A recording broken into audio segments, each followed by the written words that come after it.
Hi, I'm Brennan Lowery, and the title of my presentation is Harnessing the Power of Stories for Rural Sustainability. In this presentation, I'll reflect on community-based research that I've conducted with community co-investigators on the Great Northern Peninsula of Newfoundland. I'm joining the conference today from the ancestral, unceded, and unsurrendered territory of the Mi'kmaq people.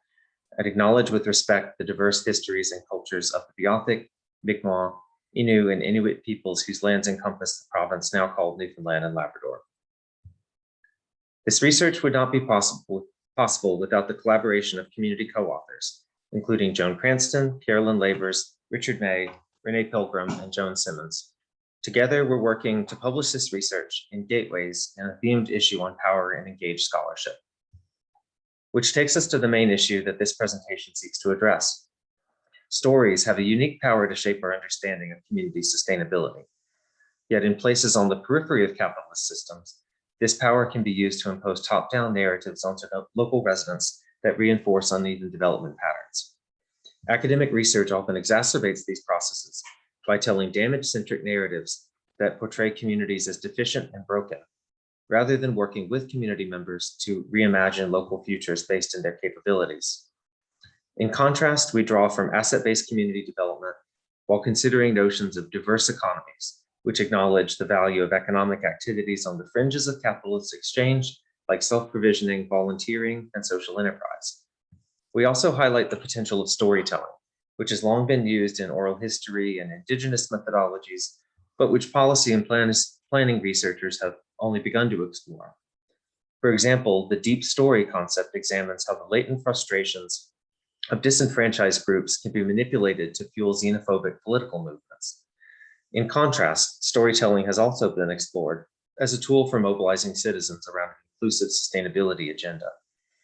Yet, sustainable development research often tells an urban-centric story where rural and natural resource-based communities play no part in sustainability transitions. In Newfoundland and Labrador, rural coastal communities are often cast as victims of the infamous story of the 1992 fisheries collapse that shook the province's foundations. Nearly 30 years later, influential voices use a narrow set of socioeconomic indicators to tell a negative story about rural regions, highlighting the province's economic uncertainties to justify the withdrawal of public services such as ferries and healthcare from rural communities. The Great Northern Peninsula has a rich heritage of Indigenous and European cultures, including North America's only known Viking settlement and intersecting English, Irish, Mi'kmaq, and French identities. However, the GNP is often discussed not for its assets, but its challenges. Hit hard by the moratorium, the GNP continues to experience rapid demographic decline, losing about 7% of its population between 2011 and 2016. Media and academic discourse often focus on these trends to tell an overarching narrative of decline about the GNP. For example, a 2016 CBC article concluded that that's the story of the Northern Peninsula: heavy youth outmigration, one of the oldest median ages in the country, an economic base teetering on the brink. Although these assessments may make for eye-catching journalism or compelling research, they impose top-down narratives onto the GNP and other rural regions, while failing to acknowledge the very assets that communities can harness to reverse these trends. In this context, our research has sought to explore how stories can enable communities on the GNP to challenge damage-centered assessments of rural viability and facilitate the identification of new opportunities for sustainable rural development. We seek to answer two key questions, including how storytelling can enable communities to challenge these top-down narratives, and also what lessons can be learned for other rural regions and engaged research and practice in these settings.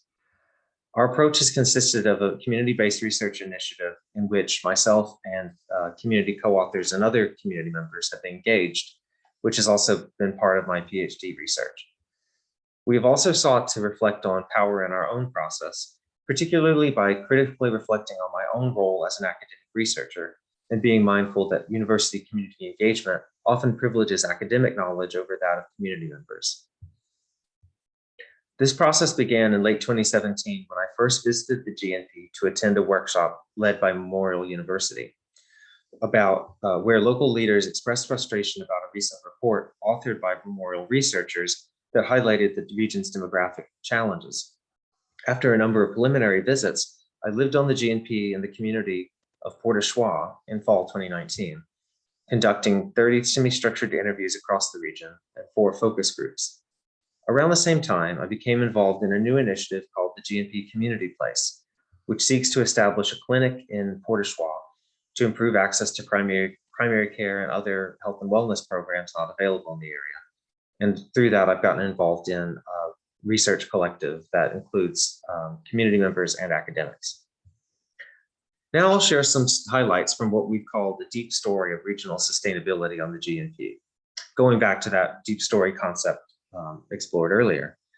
Our story focuses on 3 overarching themes that contain a key tension for regional sustainability. And each of these themes reflects both a problem-based message of vulnerability and a message of hope and opportunity.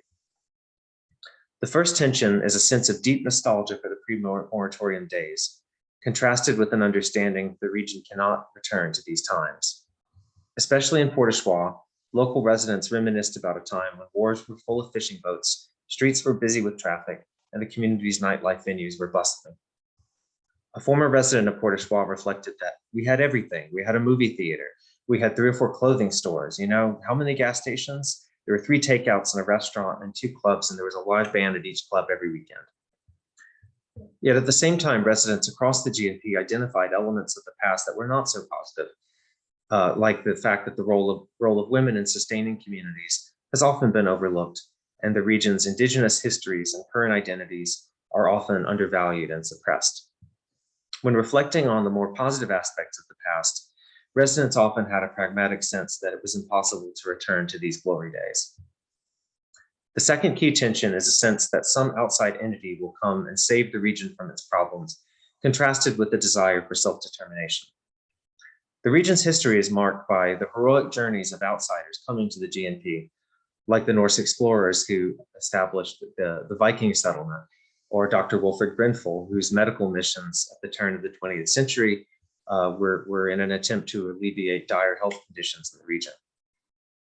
More recent examples of external saviors are often large-scale infrastructure and industrial projects. Community members also told stories of saviors fallen from grace, economic development projects that sparked hope among local stakeholders, but ultimately failed. For example, Holson Forest Products operated a sawmill and pellet plant in Roddickton, receiving government funding to do so, but was shuttered in 2014. One resident reflected back on this, saying that we thought we had something moving when they gave the money to Holson.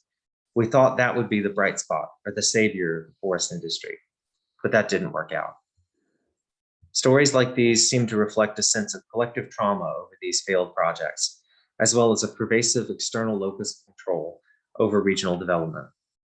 In contrast to this external dependence, many residents identified the need to foster local leaders to help to sustain local organizations like town councils, small businesses, and nonprofits.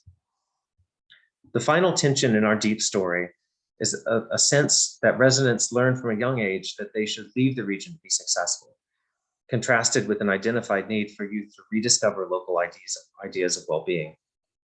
Carolyn Lavers expressed that one of the things we never did, and this goes back to even when I was in school, we never told our children the benefits of living in rural regions. Oh, and I'm still hearing it. You get your education and you leave because there's nothing here for you. Many residents described a generational divide that occurred after the moratorium, in which youth became geographically severed from their communities after moving away and lost touch with traditional ways of life. To restore this connection, residents discussed traditional livelihood practices as a way for younger generations to rediscover local ideas of well-being, which is common on the GNP through practices, through food self-provisioning practices like subsistence fishing, berry picking, and moose hunting. Before concluding, I'd like to share 2 stories of community renewal initiatives that are showing in practice how communities on the GNP are starting to tell a new story about rural sustainability. Since these stories have been written by the local change makers who are leading these initiatives, I'll read short excerpts now, and we'd be happy to connect you with the authors if you'd like to learn more. The first story is of the Old Cottage Hospital, which was written by Joan Cranston. The former Bombay Cottage Hospital was built in 1939 in Norris Point, put in place by the Commission of Government to provide healthcare in rural communities. The hospital provided high-quality care to the communities surrounding Norris Point until it closed its doors in 2001 when a new modern hospital was built. A group of community volunteers recognized the value of preserving this unique piece of community heritage and formed a not-for-profit community corporation to take ownership of the building. The Old Cottage Hospital is now home to numerous initiatives and programs like a community kitchen that serves healthy plant-based meals, a library, a community radio station, a local concert series, and hopefully a daycare that is currently being developed to meet the growing need for childcare among young families in the area. And that's my dog in the hallway, by the way. The second story is of a new initiative called the St. Anthony Area Gardening Alliance, written by Renee Pilgrim. The road up the GNP is peppered with roadside gardens. Gardens weren't hobby or supplemental for people in the GNP. They were survival. The arrival of roads opened up travel for work and families left. More food was imported and the need for gardens declined. The perspective had shifted and some folks took pride in not having to grow a garden, a sign of progress. Over these same years, diabetes, heart disease, and obesity grew province-wide, and notably in this area. In February 2021, the GNP Research Collective hosted a community meeting. The determined outcome was that a community assessment was needed. Additional interested members formed the St. Anthony Area Gardening Alliance, SAGA, to address the loss of skills in younger generations, share resources, and create a community network around growing local nutritious food. To date, we've had 3 public events, including a seed exchange, a plant exchange, and a compost workshop with a local company that repurposes waste. We're learning that more people are planting now than ever before, a side effect of COVID, and once retired roadside gardens are now coming back in droves, which along with the potholes will make for a slow Sunday drive as people tend more gardens in this season and many to come. To conclude, I'd like to offer a few lessons that may be valuable for practitioners in other rural regions, as well as contributions that our work makes to academic research. For rural development practice, this research offers new insight into how communities can use storytelling to show the value of assets that are often overlooked in traditional economic development models. Although narrow quantitative indicators are often used to diagnose regional economic viability, these measures do not tell the whole story, overlooking intangible assets like cultural heritage and diverse forms of economic activities such as self-provisioning and volunteering, which rural communities often depend on. Local actors like municipalities, regional development agencies, and entrepreneurs can explore how storytelling methods may help to identify untapped economic development opportunities while communicating the value of these assets to different audiences like government agencies and investors. We also contribute to academic research on the role of storytelling in transitions to a sustainable society, providing much needed rural perspectives on sustainable community development, which has often very much focused on urban contexts. We also advance the concept of the deep story, which, despite being developed to explain how communities can fall prey to xenophobic political movements, ironically can also be used to articulate inclusive, sustainability visions by delving into residents' deep-seated experiences and memories. Similarly, our findings hint at potential links between these deep stories and psychological well-being, highlighting future research avenues to explore the relationship between trauma and community-based efforts to make sense of these experiences, as well as how communities can shift from an external to internal locus of control.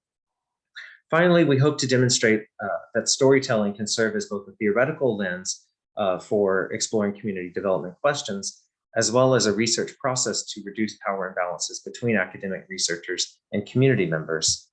While this research could have been more participatory in many ways, we hope it can help to reimagine university-community relationships in a way that centers the voices and knowledge of rural community members. I'd like to thank you all for listening and watching today. Thank the conference organizers for the opportunity to share these stories, as well as various partners who've supported this research and my co-authors and community members on the GNP. Thank you very much.